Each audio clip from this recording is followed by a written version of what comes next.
Grace and peace. Welcome to Judah's Roar Domestic Violence Awareness Initiative YouTube channel. I'm your host, Apostle Cheryl. Now, today's topic is it anger or is it rage? Is it anger or is it rage? Now, you will find with many of our videos, often advocates will focus on what's going on with the abuser. But I think it's important that victims understand if they're experiencing anger or if they're experiencing rage. Okay, so once we correctly define a thing, we are better equipped to bring those skills to bear in order to have a successful outcome. Before we get started, I want you to take a few minutes, check down here, right under the video, and subscribe if you've not done so already. Make sure to like and to share. Even while you're watching this video, you can share it. Okay, let's get started. Is it anger or is it rage? How many of you think that anger and rage are the same thing? How many think that anger and rage are the same thing? That rage is simply an over-the-top expression of anger? Well, we're going to learn today, as we take a closer look, that it's a little bit more complex than that. It's a little bit more detailed than that. And so it's our hope that this video will be helpful to you. Let's look at some definitions. Anger. Anger is a response to a perceived injustice, rudeness, abuse, or disrespect. It's a response to our perception that we've been disrespected, our perception that we've been treated in an unjust manner, that someone has been rude to us or someone has been abusive towards us. Okay? And so that's what anger is. Usually it's about a set of conditions or circumstances that are happening now. So we tend to experience anger about things that are happening in the here and now, things that are taking place as we move through our day, things that are taking place as we, navigate life on a day-to-day basis. The goal of anger is to express. It's not to harm others. The goal of anger is to express. When we express anger, we want to be heard. And also the fact that we're expressing anger is an indication that somewhere on the inside of us, we are hopeful that we can reach a resolution that is satisfactory to both parties. Okay, so when we express anger, it's in the hope that positive change can come. Now, it's important that when we experience anger, that we express it in a respectful manner. Okay, so far, we've discussed the fact that anger and rage are not the same thing as many people believe, and that rage is not simply an over-the-top expression of anger. When we express anger, as I stated previously, there is a hope that we can reach resolution. There is a hope and a belief that what we feel and what we need on some level is important, or it carries weight with the other party. And so we express our displeasure or our discomfort in hopes that we can reach a resolution. And so let's talk about healthy anger. Healthy anger is a feeling, okay? It's a response to an injustice or something that we perceive to be unfair or unjust. Anger is focused on the one who is experiencing the anger. It's focused on me, if I'm the angry party, and the unfairness or the injustice that I perceive I've been subjected to. Typically, underlying emotions are fear or sadness. So anger is a secondary emotion. Anger is indicative of some other feelings that maybe have not even been identified by the one who's experiencing them, like sadness or fear. It could be fear of abandonment, fear of rejection, for example. And so if someone is expressing anger, almost invariably there's hurt. There's hurt. They're experiencing pain, emotional pain on some level. And as I stated previously, they may not even be able to identify what the primary emotions are that they are feeling. What they're expressing is displeasure with the way things are taking place in the here and now. Okay? Rage. Rage is a reaction. It's a reaction. Catch that? It has its roots in history. It is a reactivation of history. So it's a reactivation of an injustice. It's the reactivation of a pain that I've experienced. And so when we are dealing with rage, we're dealing with something that has been kind of nurtured and fed with negative self talk, ruminating, rehearsing in our minds the pain that we experienced at the hands of another individual, someone that we trusted, someone that we feel betrayed or disrespected by. And it's important to know that when we feel anger, or when someone that we know feels anger, that they're hurting. They're hurting, and they may not be able to tell you why initially. Okay? Now, rage, as I said, is a reaction. It has its roots in history. The focus of rage is you. The focus of anger is me. I feel hurt. I feel betrayed. This happened to me. But when someone is caught up in the grips of rage, they're focused on those outside of themselves. They're focused on who they blame for the pain that they are experiencing.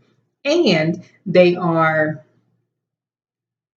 reiterating it in their mind. They're reiterating it, they're rehearsing it, they're going over it blow by blow, detail by detail, and they are stoking the flames of what may initially be anger, but when it is fed, it becomes rage. And when rage is expressed, it feeds on itself. When rage is expressed, it feeds on itself. This is why when a person is experiencing rage, you really have a difficult time reaching them, connecting with them, talking to them, calming them down, because they're on a whole nother plane emotionally. They are having this conversation with themselves in their mind about how unfair, how unjust, how it'll never change, how they're always treated unfairly. And their angst is directed at people outside of them that they hold responsible for the pain that they are feeling. Okay, so brooding, negative self-talk, being fixated on what occurred, and it may be that they were treated unfairly, but brooding on that and kind of camping out there and living there is what stokes the flames, and it rolls over into rage. Someone who's experiencing rage is engaging in black and white thinking, all or nothing thinking. Black and white. There's no compromise. There's no gray area. It's my way or the highway. It's what I want or nothing at all. And so it's very, very difficult to reason with someone who may be experiencing rage. Anger can be healthy, and it helps us to identify when a boundary has been crossed that we've established in our life. It helps us to know when we feel that we've been violated in some way. It signals us that something is off in our universe, in our world, on our planet, okay, in our life, at our address, that something is off. Things are out of balance. It is, can be. Anger can be restorative in nature. Rage is an injustice. Anger balks at injustice. Rage often perpetuates injustice. So anger expresses our need to defend ourselves against the loss of something or someone that we care about. That's the purpose of anger, to express our loss, to express our dismay at losing whatever it is that we feel that we have lost, whether that is a thing, whether it is a employment, whether it is a relationship, friendship, but it is an expression, okay? Anger confronts injustice. By that I mean the fact that we experience anger is what confronts, it's what stands in the face of whatever we just experienced. When we feel anger, we are saying internally, that was not right. That is not fair. what was done to me. And the focus is on what I've been deprived of, and how hurt I am about that. Anger, as I said previously, seeks resolution often. The expression of anger is sharing with an individual that something that they have done has hurt us, or offended us in some matter. We wouldn't do that if we thought there were no chance at all of it ever being resolved, right? So there's still hope there when we express anger. Anger can clear the air. It's invigorating. It's invigorating, and this is why sometimes people stay in a bad mood. They're Mr. and Miss Krabby Pants all the time because there's something invigorating about being angry. Okay, but anger can be harnessed and it can be channeled in such a way that you can have a productive, positive outcome. All right, it can open the door for clarification because of increased communication, right? And it can increase understanding and come to an amicable agreement about how to proceed under those particular circumstances. Okay. Rage, on the other hand, it's a whole other story. Someone in the grips of rage tends to use absolutes. They think black and white, yes or no, my way or the highway, this is right, this is wrong, and never the twain shall meet. Okay. As I stated, anger that is properly controlled and expressed in a respectful manner can be a catalyst for positive change. It really can be.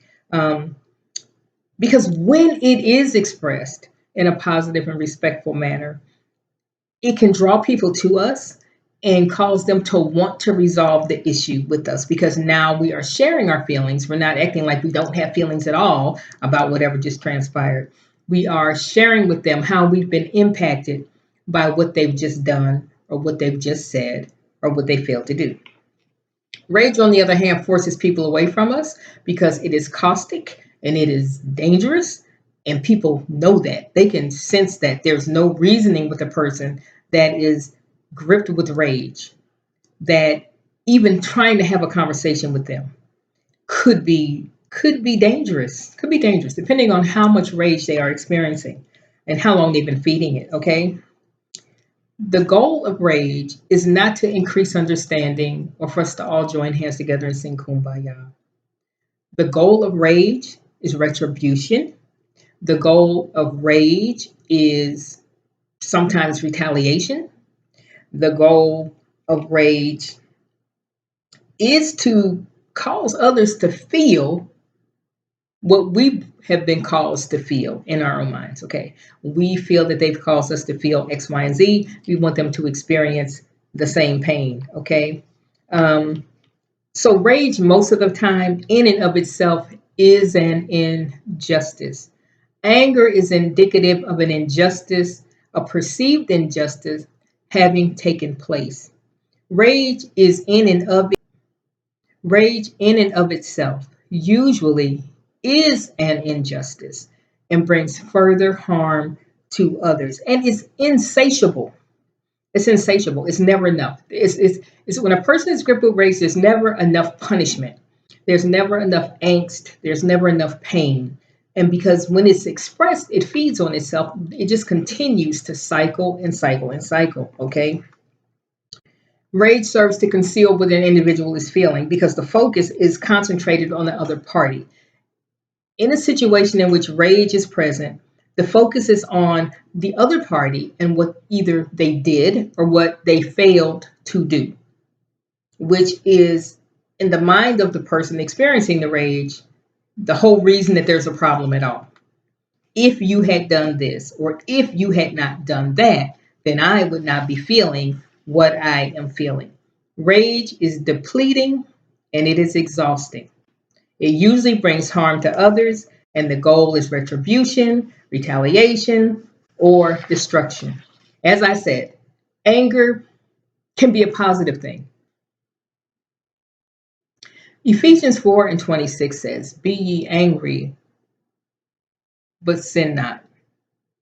And so, if we adhere to that scripture, then what we will do is we will allow our anger to inform us regarding our pain. inform us regarding a boundary being crossed, inform us regarding things being off kilter.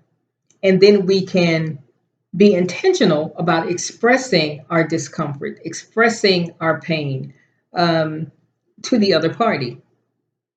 Now, if you're dealing with someone who is caught up in rage, virtually impossible to deal with anyone when they are in the grips of rage. Okay, it's because it's not even about you, it's about what they're telling themselves about you. It's about what they're telling themselves about a past situation, and they've spent an enormous amount of time rehearsing it in their mind, the injustice of it all, the pain, what it's cost them, what the other party is getting away with. And this fuels very, very caustic and dangerous behavior. So, what have we been talking about today? Is it anger or is it rage? Remember, anger seeks a resolution. Anger will express frustration, disappointment. And if we're intentional about doing so in a respectful manner, things can change in a positive sense and our relationships can be strengthened. But if we give in to rage, it's now focused on the other person and what they did or failed to do. We've given our power away when we give in to rage. Okay? So do a self inventory. Hopefully, this video has been helpful. Do a self inventory and see if what you are experiencing or what you have experienced in the past was anger, which resulted in positive change, right? Or rage, which